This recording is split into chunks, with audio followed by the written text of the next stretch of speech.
പത്തനംതിട്ട തിരുവല്ലയിൽ വനിതാ ഗ്രാമപഞ്ചായത്ത് അംഗത്തെ വീട് കയറി ആക്രമിച്ചതായി പരാതി. ബി.ജെ.പി. പ്രവർത്തക അനുപമ രാജനാണ് പരിക്കേറ്റത്. കാറിലും ബൈക്കിലുമായി എത്തിയ സംഘമാണ് ആക്രമണം നടത്തിയത്. വീടിന്റെ ജനാലയടക്കം അടിച്ചു തകർത്തു. ആക്രമണത്തിൽ അനുപമയുടെ സഹോദരന്റെ മകനും പരിക്കേറ്റു. ഞാനും മക്കളും കൂടി ഇവിടെ തിണ്ണക്കിരുന്ന് സംസാരിച്ചുകൊണ്ടിരുന്നപ്പോൾ രണ്ടുപേര് ബൈക്കിൽ പോയി. ഇവർ ചീത്ത പറഞ്ഞാൽ വഴി പോയേ.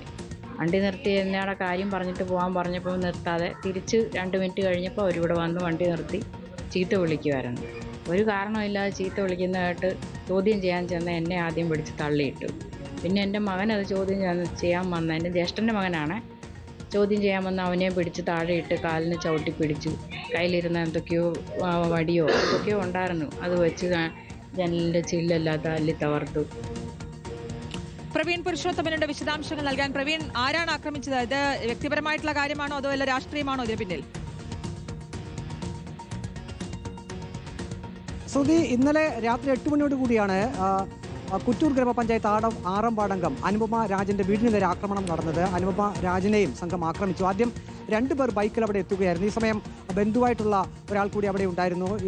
ഈ ബൈക്കിലെത്തിയ ആളുകൾ അസഭ്യം പറയുകയും അതിനുശേഷം അവർ തിരികെ പോവുകയും ചെയ്തു. പിന്നീട് കാറിലെത്തിയ സംഘം, അവർ കാറിലും ബൈക്കിലുമായി 18ഓളം പേരാണ് എത്തിയത്. അവർ വീട്ടിലേക്ക് അതിക്രമിച്ചു കയറുകയും വീടിന്റെ ജനൽ ചില്ലകൾ അടിച്ചു തകർക്കുകയും ചെയ്തു. അവിടെ ഉണ്ടായിരുന്ന അനുപമയുടെ ഭർത്ത സഹോദരന്റെ മകൻ മിഥുന് നേരെയും ആക്രമണം നടത്തി നിലത്തിട്ട് ചവിട്ടി. ഇത് തടയാനെത്തിയപ്പോഴാണ് അനുപമയ്ക്ക് നേരെയും ആക്രമണം ഉണ്ടായത്. ഇത് ആരാണ് എന്നുള്ളത് സംബന്ധിച്ച് അനുപമ തിരുവല്ല പോലീസിൽ പരാതി നൽകിയിട്ടുണ്ട്. ഇതിൽ കണ്ടാൽ അറിയാവുന്ന ആളുകൾ ആണ് എന്ന് തന്നെയാണ് അനുപമ മൊഴി നൽകിയിട്ടുള്ളത്. അനുപമയുടെ മൊഴിയുടെ അടിസ്ഥാനത്തിൽ ഇപ്പോൾ തിരുവല്ല പോലീസ് കേസ് എടുത്ത് അന്വേഷണം ഊർജിതമാക്കിയിട്ടുണ്ട്. വ്യക്തമാണ്. പ്രവീൺ പുരുഷോത്തമനാണ് വിശദാംശങ്ങൾ നൽകിയത്.